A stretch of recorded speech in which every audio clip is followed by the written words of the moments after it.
Shabbat Shalom a todos que nos assistem através dos nossos canais de transmissão e um Shabbat Shalom caloroso a todos vocês que aqui estão e que têm o privilégio de estar aqui conosco nesta manhã. Esta porção que nós estudamos hoje, sem dúvida nenhuma, nós entendemos que é uma porção que faz uma diferença no reino dos céus e da terra. Ele faz, evidentemente, mudança completa no próprio universo, aquilo que nós vamos estudar nesta manhã. E nós vemos que esse aspecto bem interessante dessa palavra, ler-lehá, saia, vá por ti, que está em Gênesis 12, 1, que nós já lemos aqui no momento da leitura da Torá, lemos em português e lemos também em hebraico.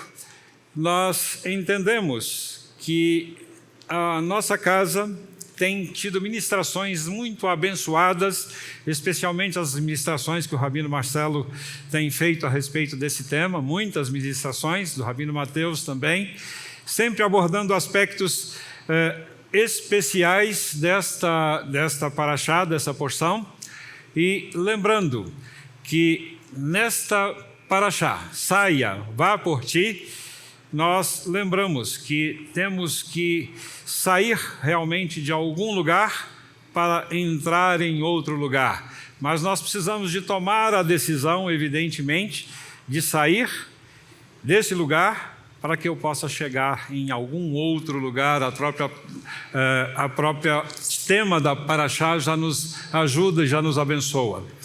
Mas nós gostaríamos de lembrar que esta paraxá também vai nos falar e aquilo de alianças. E eu gostaria de deter um pouco nesse aspecto, que são tantos aspectos que a paraxá nos mostra, que ao estudar a paraxá a gente descortina tantas mensagens maravilhosas que a gente gostaria de colocar todas elas num período curto de tempo, mas isso não é possível.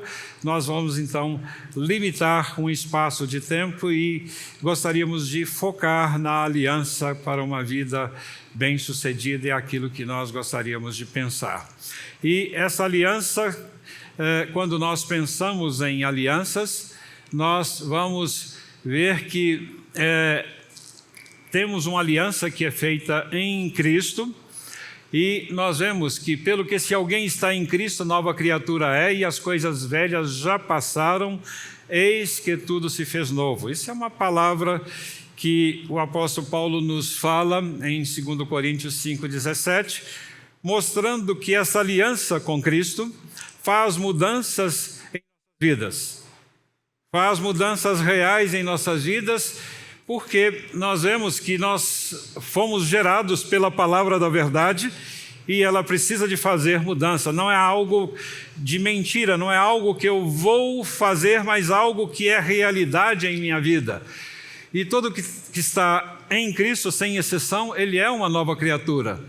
E é uma nova criatura porque ele nasceu de novo, e a palavra nos fala que necessário vos é nascer de novo. Nós fomos, porque nós somos criados também em Cristo Jesus, Efésios 2,10. Nós não nascemos de semente corruptível, mas incorruptível pela palavra de Deus que vive e permanece em nós. Nós temos várias promessas aqui que nós entendemos. E aí nós vemos que essas promessas, para muitas pessoas, têm lido às vezes diariamente e não têm levado a uma transformação de vida real, uma transformação de vida vitoriosa que ele pode ter no seu dia a dia, em todas as situações, e muitas vezes a situação de vida vitoriosa que nós temos segundo o conceito de mundo, não é o conceito que Deus tem de vida vitoriosa para cada um de nós. E porque o conhecimento dessas verdades ele não tem levado a vitória contra o pecado, e ela é tão difícil para muitas pessoas que oram e têm voltado aos mesmos pecados anteriormente. Pessoas que nos procuram para aconselhamento já com 1 ano, 2 anos, 10 anos, 20 anos, pedindo para orar pelo mesmo problema. E ele não sai daquele problema, não sai daquela dificuldade, fica como patinando realmente num limbo, sem ter vitória na sua vida espiritual, apesar de conhecer as verdades que está ali. Será que a palavra de Deus é verdade ou não é para cada um de nós? Será que é a verdade? E se ela é a verdade, por que às vezes ela parece que não funciona para algumas pessoas? Parece que alguma coisa está errado naquela palavra, que ela não faz transformação de vidas. E é exatamente isso que nós queremos e buscamos, transformação de vida pela palavra gerada em cada um de nós. Então, nós vemos que muitas vezes nós entendemos que se ela diz que o amor de Deus é derramado em nossos corações pelo Espírito Santo, por que muitas pessoas ainda estão odiando? Pessoas que conhecem a palavra, então têm ódio no coração, têm dificuldade de amar, têm dificuldade de se relacionar. Às vezes marido e mulher, que nós trabalhamos muitas vezes no consultório e vemos pessoas doentes por causa disso, tendo problemas de saúde porque odeiam as pessoas que estão deitadas do seu próprio lado. E se ela diz que pelas pisaduras de Jesus nós somos sarados, porque muitos de nós permanecemos doentes espiritualmente, doentes do corpo, doentes em várias outras situações. O que é que está acontecendo com isso? E se ela diz que o Senhor é o nosso pastor e nada nos faltará, porque tem tantas pessoas com necessidades, estão clamando dificuldades nas suas próprias vidas.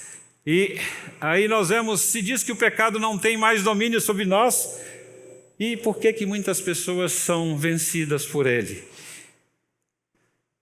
Às vezes eu me questiono, quando vou aconselhar pessoas, e tenho certeza que o pastor Jorge, quando vai aconselhar pessoas também, ele fica vendo pessoas que têm 1 ano, 2 anos, 5 anos, 10 anos de vida cristã, e estão batendo na mesma tecla.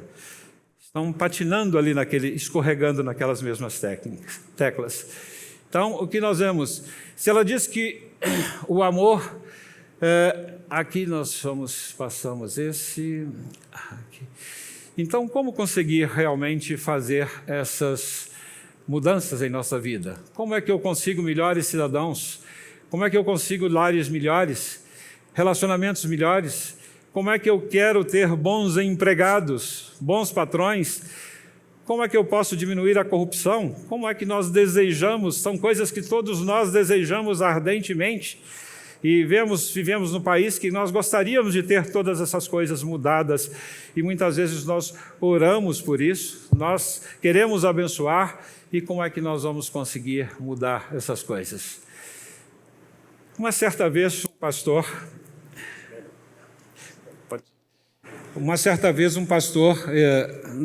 fez uma afirmação, quando eu tinha ainda, bem novo ainda. Ele disse: você não nasceu para ser feliz, mas para ser santo.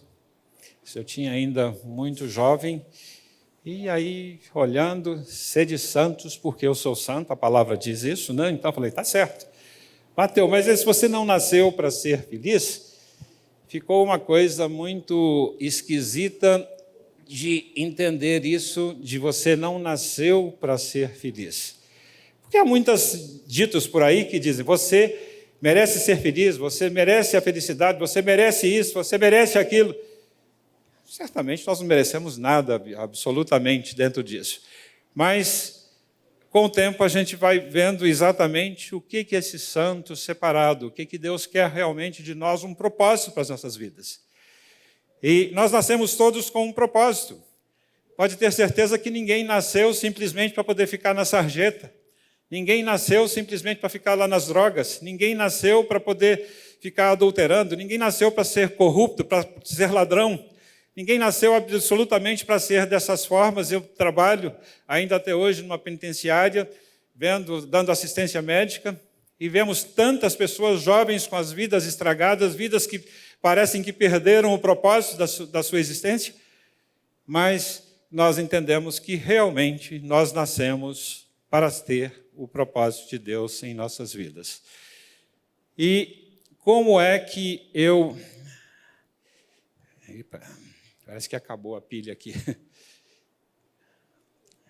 Ele não está funcionando mais, acho que a pilha foi embora. Passou?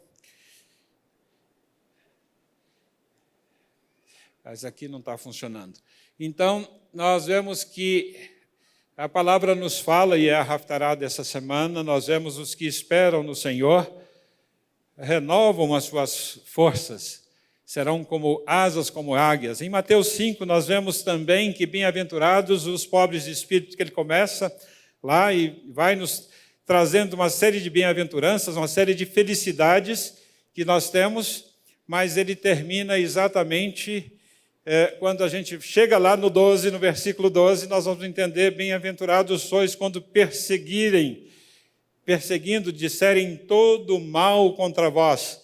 Então nós começamos sem ter nada e vamos chegar exatamente a ser perseguidos. E aí nós vemos algo tão interessante que Yeshua nos afirma, que se nós realmente queremos ter um padrão dele, nós vamos terminar sendo inimizade com o mundo e muitas vezes perseguidos no mundo, porque ele não tem esse padrão que nós queremos implantar no mundo. Então, bem-aventurados, nós somos felizes, mas não somos felizes segundo o padrão do mundo. Nós vamos ser felizes exatamente segundo o padrão que Deus tem nos dado. E à medida que nós devemos atingir, nada mais, nada menos, ser perfeito. Tem muitas pessoas: eu não vou ser perfeito de jeito nenhum, eu não vou nem ter que começar, nem tentar eu vou, porque eu não vou ser perfeito. Mas eu me lembro da referência que o Mateus nos fala a respeito do Shulam, que eu posso saber que eu não vou ser perfeito, mas eu vou morrer tentando. Mas eu vou morrer tentando ser perfeito, que esse é o padrão que Deus quer nos dar. Então nós vemos que Yeshua, ele não veio fundar uma religião. Não veio. Muitas pessoas pensam ser religioso, ter um tanto de coisas, de amuletos, de santinhos, de ter uma bênção, de ir atrás de bênçãos. Muitas denominações têm feito e pregado isso, mas ele veio implantar valores do reino. E esses valores do reino, de fato, é que nós precisamos de entender que valores são esses, valores que vão nos abençoar, e Deus nos chama e querendo nos dar uma vida abundante, mas não uma vida abundante segundo os padrões do mundo. São vida abundante segundo o padrão que Ele quer nos dar e nos abençoar. E aí nós vamos ver, chegando com essa introdução, como nós podemos aprender o propósito do Eterno com o chamado de Abraão. E aí, então, a escolha de Abraão, ele vem realmente, ele é escolhido. Sai da tua terra, da tua parentela, vai para o lugar que eu vou te mostrar, lá de Harã. Ele já morava em Ur, foi com Tera. Alguns rabinos dizem que Tera realmente é quem foi chamado, parou em Harã, no caminho de Canaã, e Abraão segue com seus 75 anos, e nós vemos para a terra de Canaã, que era o lugar do Ramacom, o lugar do Monte Moriá, o Ramacom, o lugar onde Deus é visto.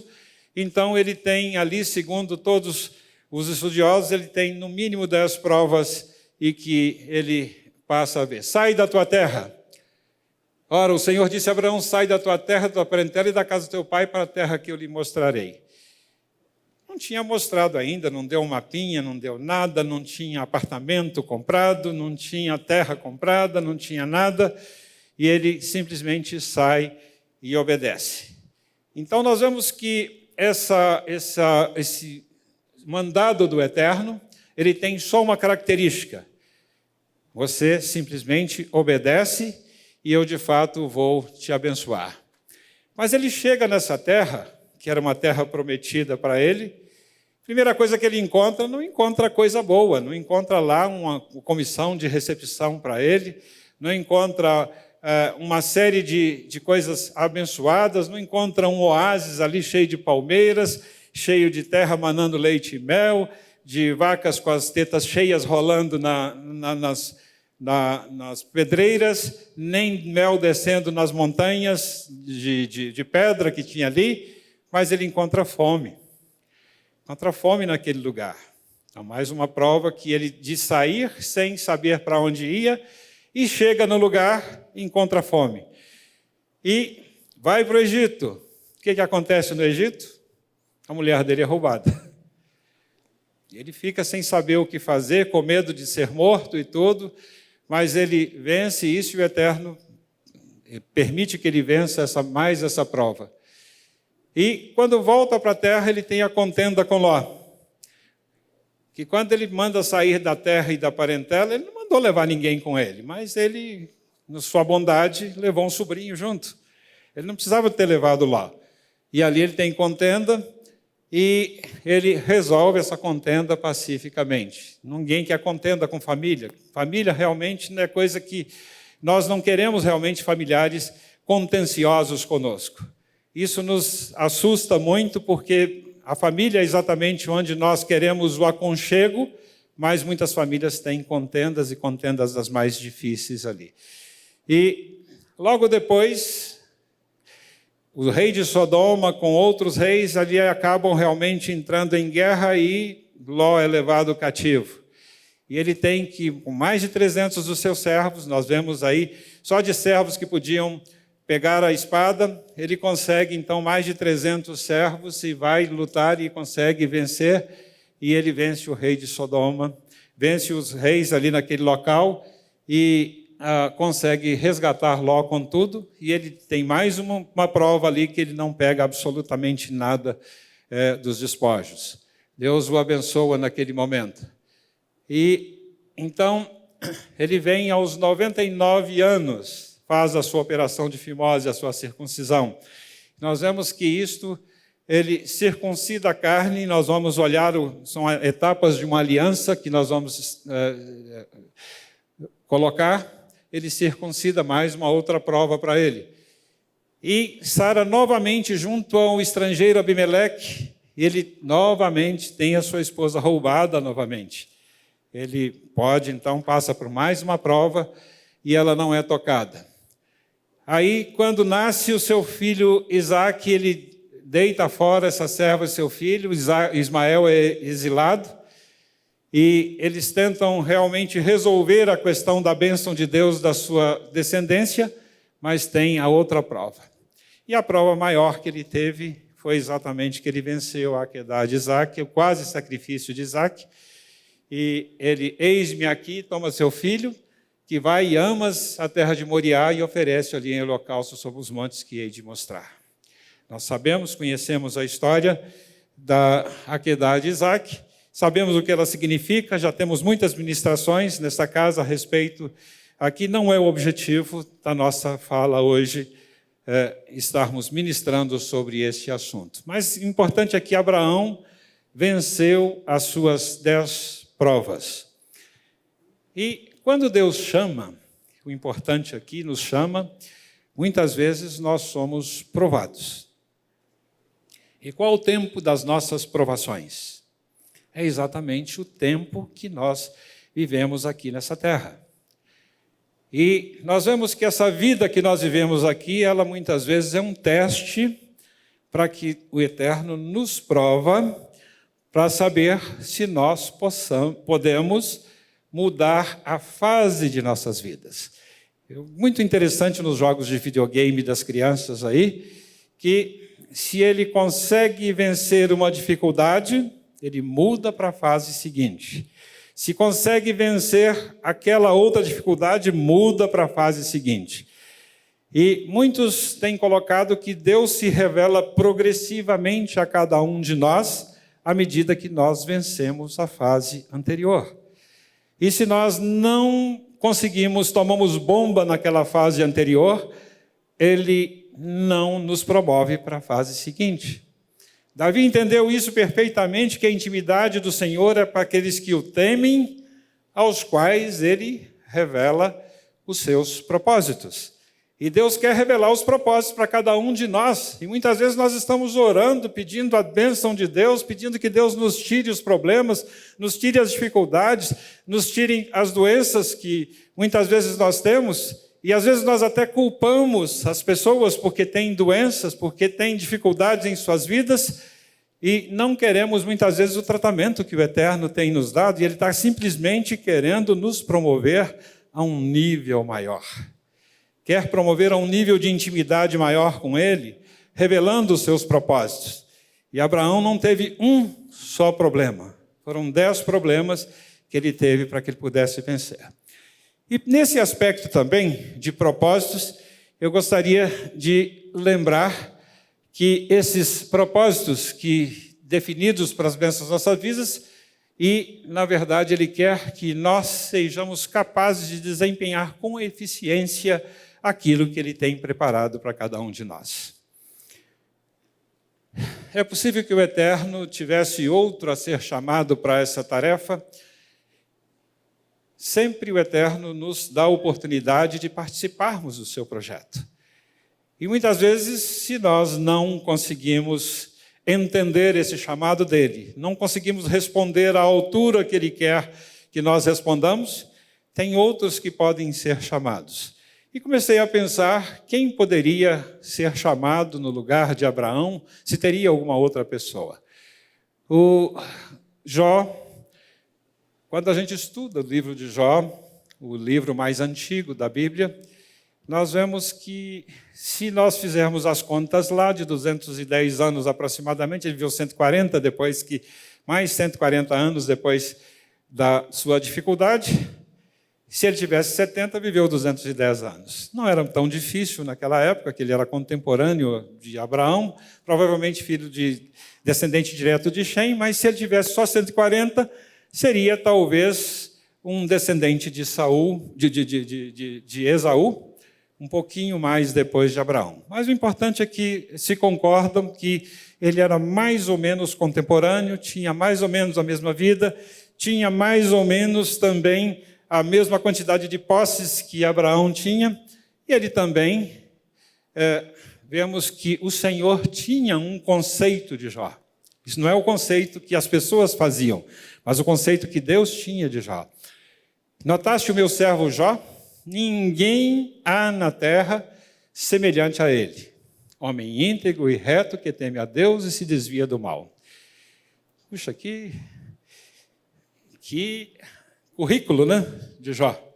Um currículo que todos nós gostaríamos de ter diante de Deus. Íntegro, reto, teme a Deus, desvia do mal.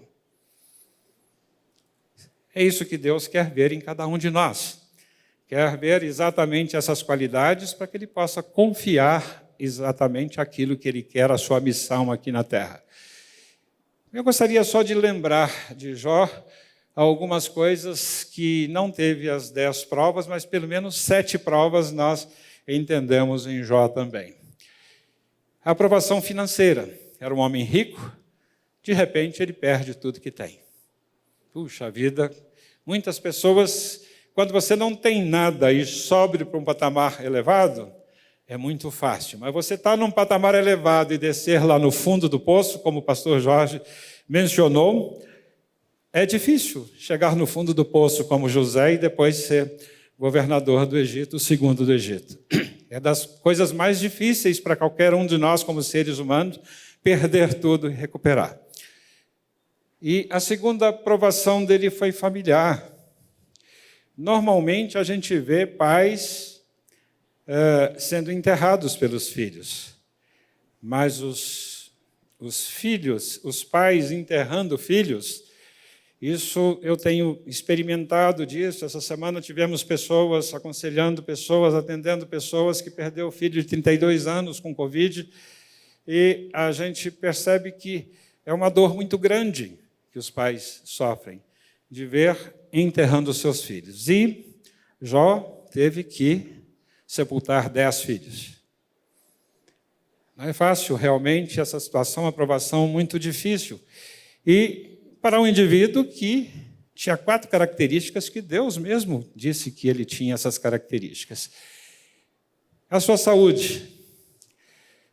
Tinha realmente situações de dificuldade na sua saúde que difícil entender. Mesmo Jó não entendia, mas eu faço todas as coisas, eu faço as orações, eu levanto de madrugada pelos meus filhos, eu abençoo. E será que isso não é suficiente para que eu possa ter a bênção de Deus em minha vida? Se nós olharmos pessoas que nós citamos aqui, o pastor Jorge, a Bida, pessoas que abençoam e nos abençoam muito, e muitas vezes nós pensamos também, o que essas pessoas teriam para que a gente pudesse dizer que tem alguma dificuldade nas suas vidas? A esposa dele: amaldiçoa teu Deus e morre, Jó.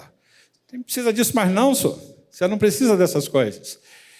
Não ajudou naquele momento mais difícil, tentou ajudar e ela achava que estava ajudando realmente. É melhor morrer desse jeito. E Jó tinha também uma coisa muito interessante: uma vez que ele era importante, ele tinha amigos. E os amigos que foram aconselhá-lo também tiveram dificuldades de entender o que estava acontecendo. Fizeram muito mais acusações a ele de que aconselhamento. Se nós tivéssemos psicólogos desse jeito para nos aconselhar, só nos acusando, provavelmente a gente teria dispensado o indivíduo na primeira sessão.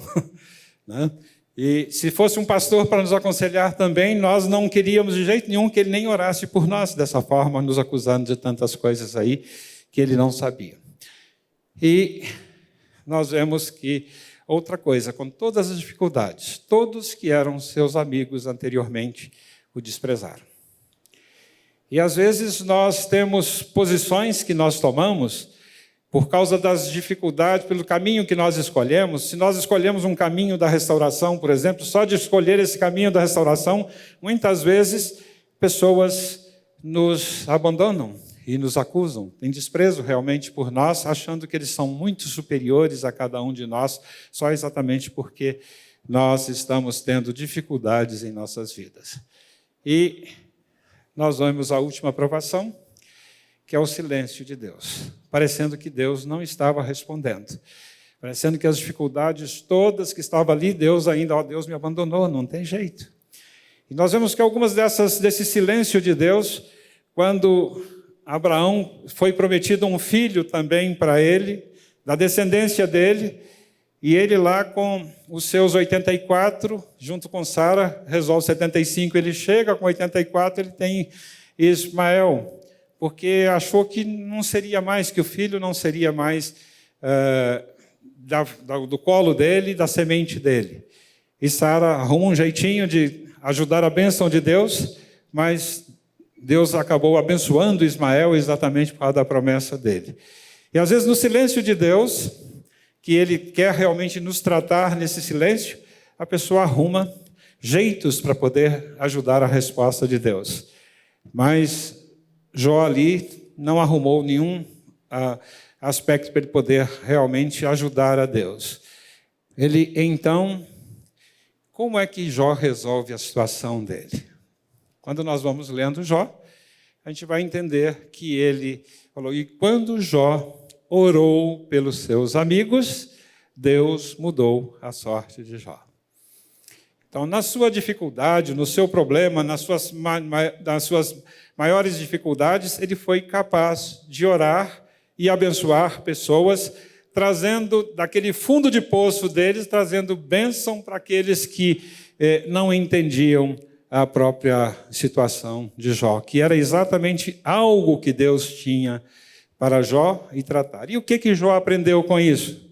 Eu te conhecia só de ouvir falar, mas agora os meus olhos te veem face a face. Antes eu era um religioso, eu era alguém que tinha uma religião de um único Deus, mas agora eu tenho experiência profunda de intimidade com esse meu Deus. E é exatamente isso que Deus quer para cada um de nós no mundo natural que nós vivemos. Quer que nós tenhamos experiências reais com Ele, de mudanças inteiras do mundo natural para o mundo espiritual, com leis totalmente diferentes e que mudam completamente as nossas vidas e daqueles que estão ao nosso lado. E, no caso de Jó, Deus realmente lhe dá em dobro as coisas que ele tem, ele abençoa, e por isso que falar realmente disso nos abençoa muito. As alianças hoje. Muitas pessoas me perguntam por que eu carrego uma aliança de cá e outra de cá. Né? Uma aliança da mão esquerda e uma da mão direita. A da mão esquerda é a aliança que eu fiz com a minha esposa há quase 43 anos. Em dezembro, agora coloca 43 anos de aliança. E essa aqui, quando fui a Israel, achei muito interessante colocar como lembrança na tua mão aquilo que é a promessa do Eterno. Shema Israel Adonai Eloheinu Adonai Echad. É isso que está na minha mão. Muitas pessoas me perguntaram. Quem não sabe, não é que eu sou noivo de alguém. É porque, na verdade, eu tenho um compromisso e quero lembrar do compromisso que eu tenho com meu Senhor. Então, na verdade, essa aliança hoje, muitas pessoas não sabem, colocam aliança no dedo e tem muito pouco significado essas alianças hoje. É só uma aliança de casamento. É só um compromisso, é só um pacto, simplesmente é só um valor social. Mas as alianças na palavra, elas têm um significado e tem um indivíduo que da aliança bíblica. Esse indivíduo, no livro dele, O Poder da Aliança de Sangue, ele escreve o seguinte, que a aliança é uma obrigação unificadora e inquebrável entre duas partes, baseada em amor incondicional, selada por sangue e juramento sagrado, que criava um relacionamento no qual cada parte está presa por ações específicas realizadas em favor do outro. Isso é o Malcolm Smith, ele fala no seu livro de Poder da Aliança de Sangue. Então, nós vemos que Deus faz alianças conosco. E se, na verdade, uma das partes quebra a aliança, ele realmente refaz. Ele faz uma aliança na criação, do fruto de toda árvore comerás, faz uma aliança com Adão, que seria chamada do começo, porém, inimizade entre ti e a serpente. Ela lhe ferirá o calcanhar, mas tu lhe ferirás a cabeça. Nós temos aí o calcanhar do Messias, uma ministração excelente do Rabino Mateus, que eu recomendo que possam ver. A aliança com Noa, nós estudamos a porção anterior, que é da preservação, estará o meu arco nas nuvens. Deus, então, toma a iniciativa de fazer alianças. A aliança com Abraão, que é a aliança da promessa, que nós vamos secar um pouquinho mais ainda agora. E a aliança com Moisés, Moisés ficou ali, escreveu nas tábuas a palavra da aliança, né? As palavras da aliança que nós vemos, uns 10 palavras que nós temos aqui na nossa Aron HaKodesh. E o Senhor faz um juramento com Davi, colocarei dos seus descendentes no meu trono, sempre é uma outra aliança que ele faz com Davi. E a nova aliança, farei um pacto novo com a casa de Israel. Ele vai fazendo a nova aliança que ele faz exatamente para que ele possa escrever a lei nos corações. Nós, pensando nessas alianças, a aliança com Abraão, ela começa com algo muito curioso. Nós vamos ver depois por que isso, com pão e vinho.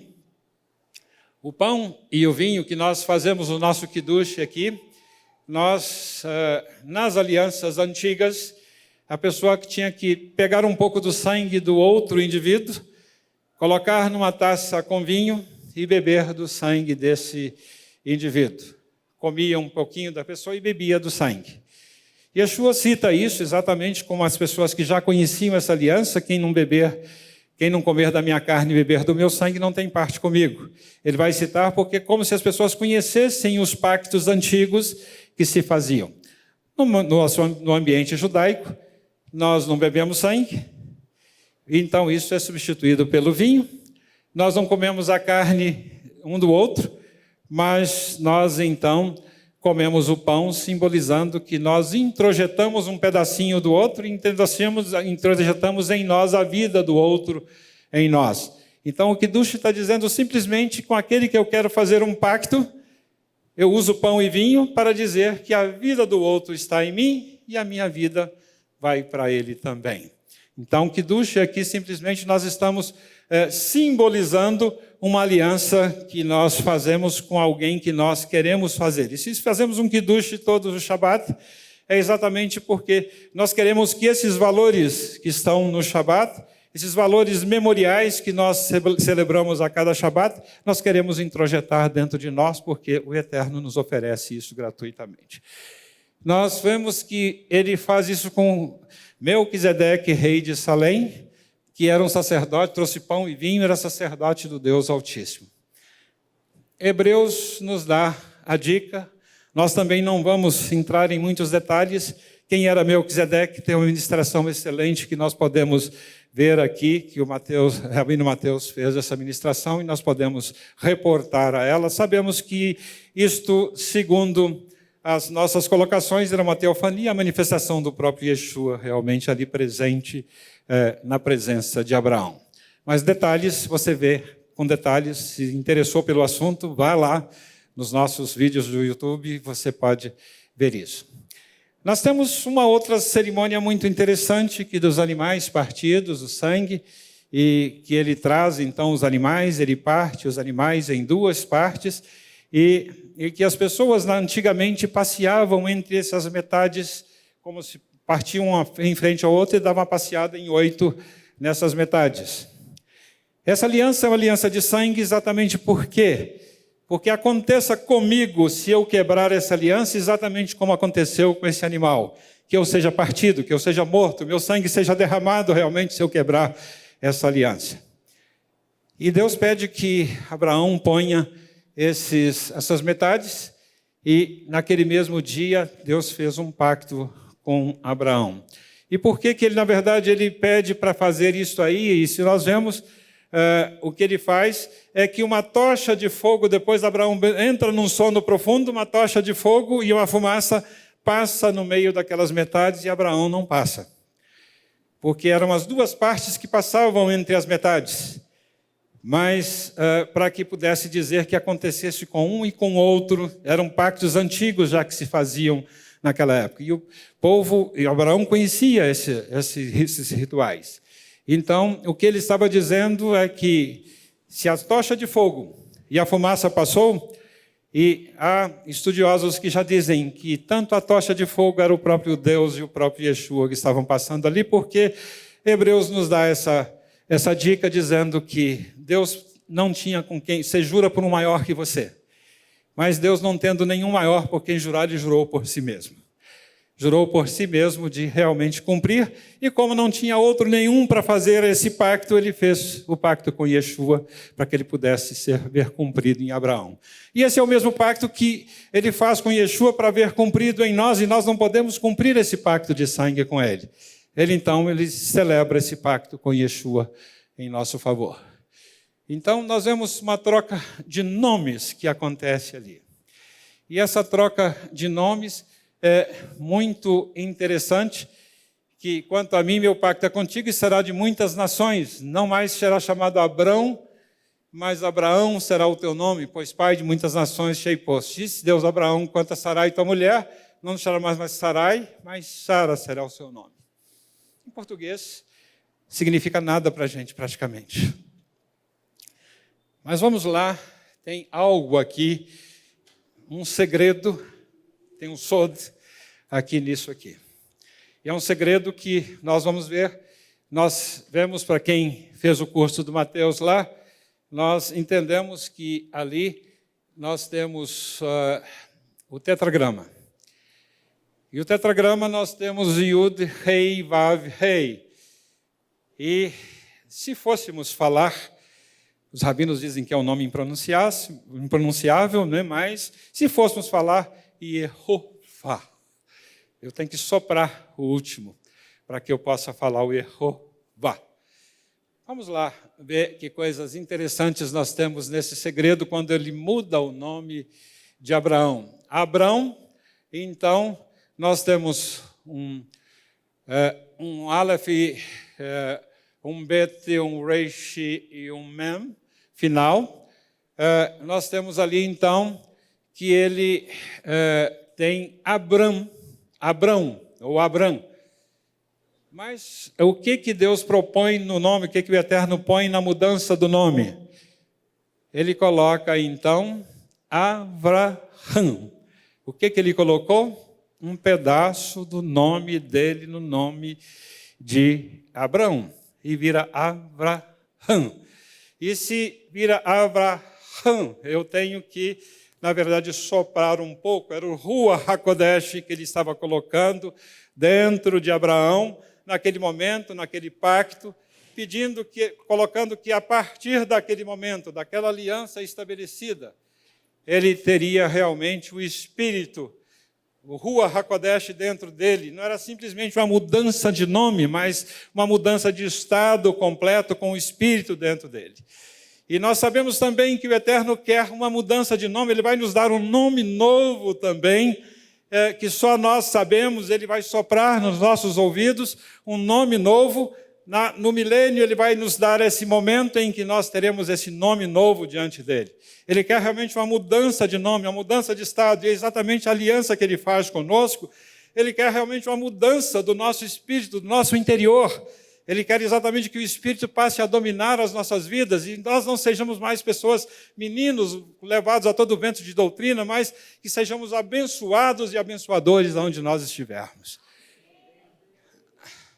Sarai, a gente pensa assim, puxa, Sarai está ali, português também não nos diz nada, mas se eu vou lá, eu vou Sará, eu tenho uma parte do tetragrama também inserido no nome de Sara. Seu nome vai ser Sará, você vai receber também do meu Espírito, do meu sopro dentro de você.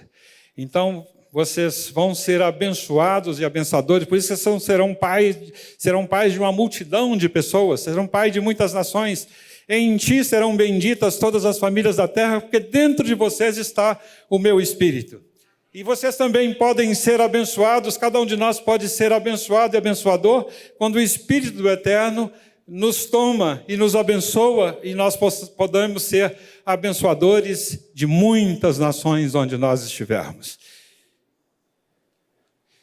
A circuncisão é uma cicatriz.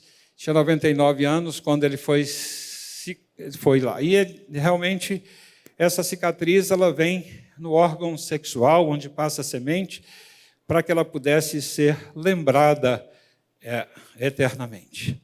Essa lembrança eterna que ele tem, todas as vezes que o homem trabalha para que ele possa fazer as suas necessidades fisiológicas e que tenha a cicatriz, ele vai lembrar 2, 3, 4 vezes ao dia que ele tem uma aliança com o Eterno. E é exatamente essa circuncisão que o Espírito quer fazer também nos nossos corações. É exatamente para que ele possa ter uma marca de que nós pertencemos a alguém que quer nos abençoar e quer fazer diferença nas nossas vidas. E essa declaração ele faz das 3 declarações dessa promessa: a promessa da terra, a promessa dos descendentes, a promessa de bênção e redenção. Ele vai fazendo também nesse momento tem promessas futuras, e promessas futuras que Israel, como nação, possuirá a terra total no futuro. E Ezequiel, então, prevê um futuro que ele será restaurado a terra prometida. Israel, como nação, aceitará Jesus como Messias, será perdoado e restaurado. Romanos 11 nos fala isso. Israel se arrependerá e receberá o perdão de Deus no futuro. O profeta Zacarias nos fala a respeito disso. Então, nós vemos que ele promete que iria abençoar as nações do mundo inteiro através de Israel. E ela será emitida com perdão dos pecados, mas já é emitida hoje através de Yeshua, descendente de Abraão. E ele fala da nova aliança, e essa nova aliança ele vai nos dizer aqui, em Jeremias, ficou pequenininho ali, Jeremias 31, eis que vem dias, diz o Senhor, em que afirmarei a nova aliança com a casa de Israel, com a casa de Judá. Não conforme a aliança que fiz com meus pais no dia em que tomei pela mão para os tirar da terra do Egito, porquanto eles anularam a minha aliança, não obstante os haver desposado, diz o Senhor. Porque essa é a aliança que firmarei com a casa de Israel depois daqueles dias, diz o Senhor, lhe imprimirei as minhas leis no coração, lhe escrevereis e serei o seu Deus, eles serão o meu povo. Não ensinará jamais cada um o seu próximo, em cada um o irmão, dizendo, conhece o Senhor, porque todos me conhecerão, desde o menor até o maior, diz o Senhor, pois perdoarei as suas iniquidades e os seus pecados jamais me lembrarei. Então, o que nós vemos é o seguinte, como essa lei será escrita nos corações, é compreendendo esses valores do reino. E que valores do reino são esses? Que o homem natural não conhece as coisas do Espírito de Deus, porque para ele são loucura e não pode entendê-las, porque eles se discernem espiritualmente. Então ele está colocando que nós temos um mundo natural e um mundo espiritual, em que nós precisamos de entender esse mundo que se discerne. E o mundo natural ele vai se submeter ao mundo espiritual. É exatamente esse aspecto que, quando Yeshua estava andando sobre as águas, Pedro pede para poder descer e andar sobre as águas. E ele andando sobre as águas foi o encontro de Jesus. Então nós vemos que não é nada natural alguém sair andando em cima de águas. E como é que Pedro não afundava? Exatamente porque ele estava ali, imbuído do mundo espiritual, com todo o Espírito dentro de si, recebendo o sopro do Espírito dentro dele, podendo realmente dominar todas as coisas do mundo natural. E é exatamente esse aspecto que o Senhor quer que nós façamos, que tenhamos nesses valores do reino, um reino que um mundo domina sobre o outro. Que o nosso corpo simplesmente é uma expressão do nosso mundo natural, mas Deus quer, o Eterno quer de nós que o nosso espírito realmente é que nos domine, o sopro do Espírito, Ruach HaKodesh dentro de nós, possa fazer diferença em nossas vidas. E que isso realmente seja visível a todos que estão ao nosso lado. Pedro, no momento em que ele confia em si mesmo, como era natural, vendo o seu mundo natural, exatamente a palavra nos fala que ele afunda. Então, o que nós chamamos de milagre? Chamamos de milagre tudo aquilo que interfere no mundo natural, que não está de acordo com as leis naturais. E o milagre sempre, na palavra, ele tem um propósito. Eu queria tem vários textos na Bíblia, mas eu queria citar somente esse texto aqui, que Ezequias adoeceu e esteve à morte. O profeta Isaías, filho de Amós, assim diz o Senhor, põe em ordem tua casa, morrerás e não viverás. E Ezequias orou ao Senhor. Nós sabemos o que aconteceu. Ele ganhou mais 15 anos. E o que é que, na verdade, ele teve de sinal? Que era um sinal, e Deus deu um sinal. O relógio vai voltar 10 graus. O que isso significa? O Sol gira todo o universo, muda completamente as leis naturais. Naturalmente, isso não é possível. O Sol retorna 10 graus, 40 minutos aproximadamente. A hora realmente volta 40 minutos atrás. E ele então muda completamente, e assim recuou o Sol 10 graus, dos quais ele já tinha declinado. As pessoas, quando vão fazer cálculo de órbitas, e já é comum fazerem cálculo de órbitas para que possam mandar naves espaciais rodando por aí afora, satélites e outras coisas mais, eles têm que tirar um dia na conta de todas. Tira-se um dia na conta de todas as órbitas para trás e pregressas para projetar as órbitas futuras. Aí tem 10 graus, 40 minutos. E a Bíblia diz uma outra vez que o Sol parou quase um dia inteiro com Josué. Quase um dia inteiro mais 40 minutos, nós temos as 24 horas. E quem deu a dica foi exatamente um cientista leitor da Bíblia, disse, olha, está faltando um dia aqui, mas é porque Deus falou que realmente falta um dia na humanidade em que Deus realmente fez uma mudança completa no mundo natural. Então, nós sabemos que Deus faz mudanças no mundo natural. Mas, se o milagre tem propósito, na vida de Ezequias, ele tem responsabilidade também. Naqueles dias, Ezequias adoecendo, estava à morte, orou, respondeu e lhe deu um sinal. Mas Ezequias não correspondeu ao benefício que lhe fora feito, pois o seu coração se exaltou, pelo que veio grande ira sobre ele e sobre Judá e Jerusalém. Nós oramos aqui todos os sábados, todos os shabates, para que possa haver milagres na vida de pessoas. Nós testemunhamos muitos milagres também nessa casa. Testemunhamos pessoas que são abençoadas por esses milagres. Mas o milagre traz responsabilidade, porque Deus simplesmente não quer simplesmente que o seu mundo natural seja mudado.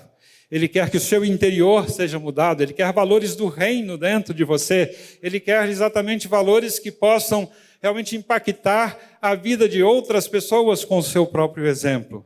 E se você não cumpre esse propósito, essa responsabilidade que ele traz para você, Você, ao invés de bênção para a sua vida, traz maldição para a sua vida. E o paralítico no tanque de Betesda. Já havia um tempão que esse paralítico estava lá e não conseguia ser curado. Ele simplesmente não conseguiu enxergar a bênção de Yeshua estando perto do doador das bênçãos. Não há ninguém que me possa jogar lá na água quando o anjo move as águas. Depois de curado, Yeshua o que diz para ele? Encontra no templo e disse-lhe: ora, já estás curado, não peques mais, para que não te suceda coisa pior. Quantas pessoas procuram bênçãos para suas vidas, procuram mudanças completas no mundo material para suas vidas, mas nós vemos que ele não quer ser responsável por aquilo que o Eterno tem abençoado na sua própria vida. E o que nós queremos com isso? É que Yeshua deseja um pacto conosco. Ele deseja um pacto que ele, na verdade, esse pacto aqui não foi por coisas corruptíveis, como prata e ouro, que fossem resgatados da vossa vã maneira de viver, que por tradição recebeste os vossos pais, mas com o precioso sangue, como de um cordeiro sem defeito, sem mancha, o sangue de Cristo, o qual, na verdade, foi conhecido antes da fundação do mundo, mas manifesto nos tempos por amor a vós. Então, o pacto de sangue que ele faz conosco, sangue de vida, de colocar a vida dele em nós, de colocar e transmitir a vida em nós, ele não é exatamente para que nós possamos ser abençoados conforme a bênção que o mundo realmente acredita que seja bênção, mas quer que nós possamos impactar o lugar aonde nós estamos com os nossos atos, com as nossas ações, com aquilo que ele está colocando em nós, para que nós possamos mudar a ordem natural das coisas, para que nós venhamos a ter bênçãos espirituais para mudar e impactar a vida de pessoas. Ele quer que os nossos corações sejam circuncidados. O judeu é aquele que é interiormente, e circuncisão é a do coração e do espírito, não da letra, cujo louvor não provém dos homens, mas de Deus. Ele quer realmente mudar os nossos corações, mudar as nossas mentes, transformar, para que nós experimentemos qual seja a boa e perfeita, agradável vontade de Deus.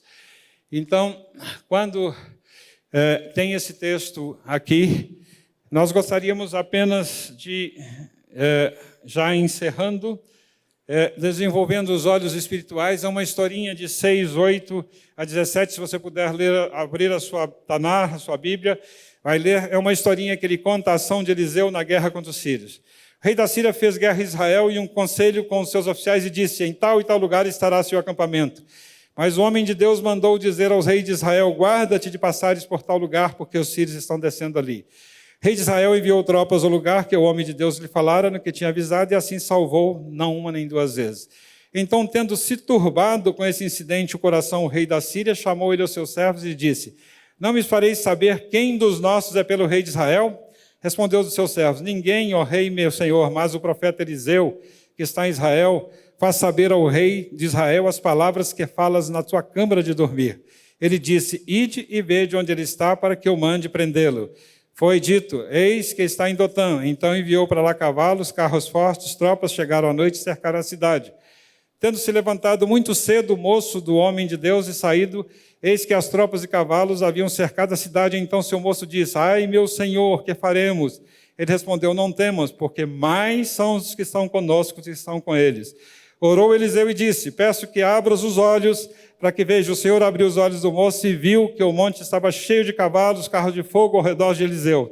E como desceram contra ele, ele orou, Eliseu, e disse: fere-te, peço essa gente de cegueira. Feriu de cegueira, conforme a palavra de Eliseu. Então Eliseu lhe disse: não é este o caminho, nem para a cidade, segui e guiai os homens que buscai, e guiou até Samara. Nós vemos aqui: abre os olhos para que veja. Maior é o que está em nós do que o que está do outro lado. Ele faz saber as palavras que você fala lá na sua câmara, ele faz saber. Homens de Deus, homens estão realmente nesse patamar de pessoas que conhecem exatamente aquilo que tem no íntimo das pessoas. E nós somos justificados exatamente para que nós possamos ter essa intimidade com Deus, a ponto de Deus revelar os seus propósitos aos nossos corações. Nós somos justificados pela fé. E, segundo a carne, Que diremos, pois, ter Abraão alcançado o nosso pai segundo a carne? Pois se Abraão foi justificado pelas obras, tem de se gloriar, mas não diante de Deus, pois que diz a Escritura? Creu Abraão e isso lhe foi imputado como justiça. Nós somos felizes, exatamente porque nós somos bem felizes, bem-aventurados aqueles cujas iniquidades são perdoadas e cujos pecados são cobertos. Bem-aventurado aquele a quem o Senhor não imputará pecado. É exatamente essa felicidade daquele que crê no Senhor. E a ressurreição é exatamente a nossa esperança. E a esperança só por causa do que é escrito foi imputado, também por causa de nós, quem há de ser imputado, a nós que cremos naquele que dos mortos ressuscitou a Jesus Cristo, o qual foi entregue por causa das nossas transgressões, ressuscitado pela nossa justificação. O que é que nós gostaríamos nesse instante, estamos encerrando, para que nós pudéssemos levar para casa e guardar? A chave de todas as alianças que nós falamos é uma só. Nós não podemos entrar com nada nessa aliança. É obediência. Crer é obedecer. Crer é exatamente obedecer aquilo que o Eterno planejou para nossas vidas. Se eu sou obediente à visão que Deus me dá, eu, na verdade, estou fazendo com que as bênçãos dele cheguem em minha vida. Essa aliança que Deus fez com Abraão é uma aliança eterna. É uma aliança que não caduca. É uma aliança que muda e que ainda faltam pedaços dessa aliança para que ela possa ser cumprida. Ela é universal. Foi antes, exatamente, quando ele chama Abraão, ele chama para poder abençoar Israel, mas chama também para abençoar todas as nações, para abençoar todo mundo, e em Yeshua ela abençoa todas as nações. As famílias da terra são abençoadas por Yeshua, descendente de Abraão. Os valores de Yeshua com certeza modificaram e têm modificado o mundo, apesar das pessoas não crerem dessa forma e tentarem realmente não colocar dessa maneira. Mas é exatamente esses valores que modificam o mundo. Não foi nenhum rabino, nenhum outro que modificou o mundo, mas exatamente os valores que Yeshua veio pregar e veio colocar, que são os valores do reino. Então, Yeshua, ele não veio fundar uma religião, mas implantar o reino dos céus, mas implantar o reino realmente em que o mundo natural se submete ao mundo espiritual e nós podemos fazer parte dessas mudanças.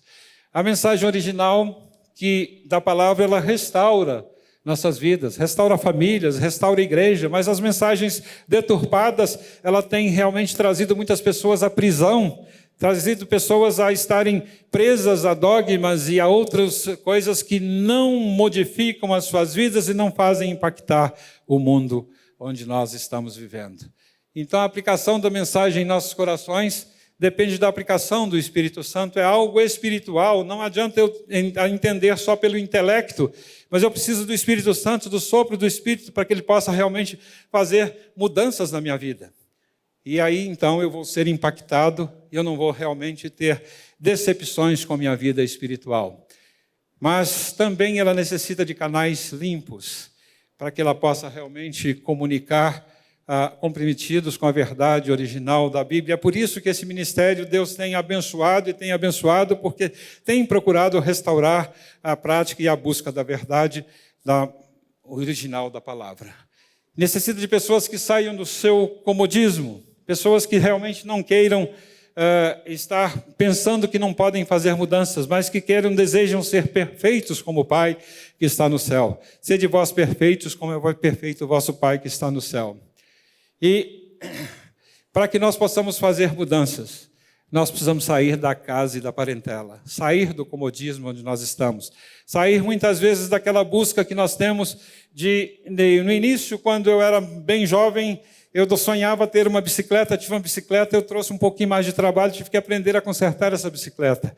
Depois de bicicleta, eu quis ter um carro, e aí isso já me deu mais trabalho, porque eu tinha que fazer manutenção desse carro. Depois eu quis uma casa, e tive essa casa me dá manutenção, tem água para pagar, tem conta de luz para pagar. Depois eu quis um sítio, tenho um sítio hoje, e aquele me dá um trabalho lascado, tem realmente 5 empregados, tem um monte de coisas para poder fazer lá, e tem plantas para fazer, e a Isabel fica às vezes o dia inteiro cuidando de plantas, e aquilo nos dá mais trabalho para que a gente possa fazer. Então, nós vemos que Salomão fala, aquele que ajunta em fazenda, ajunta em agregados para comê-la. Então, muitas vezes nós deixamos a nossa tranquilidade porque achamos que todas as nossas coisas estão nesses bens, na abundância daquilo que nós possuímos. E possuímos tantas coisas que nós nem precisamos, nem utilizamos essas coisas, mas Deus quer realmente que nós possamos impactar exatamente pela mudança do nosso interior. É isso que Ele quer. Ele não quer realmente que nós nos enchamos de compromissos, e muitas vezes as pessoas têm sítios e vão para lá e esquecem realmente do seu compromisso com amigos e vão lá cuidar de vaca, de boi e tudo, e muitas coisas que não faz realmente impactam o mundo que Ele quer realmente que nós impactemos. Então o Eterno não nos chama para ter a bênção, mas para sermos a bênção. Sê tu uma bênção, Ele fala com Abraão. E é exatamente isso que Ele quer que cada um de nós sejamos a bênção onde nós estejamos. E pelo que se alguém está em Cristo, nova criatura é. As coisas velhas já passaram, eis que tudo se fez novo. Vamos ler juntos esse último texto? Pelo que se alguém está em Cristo, nova criatura é. As coisas velhas já passaram, eis que tudo se fez novo. Que o Eterno nos abençoe.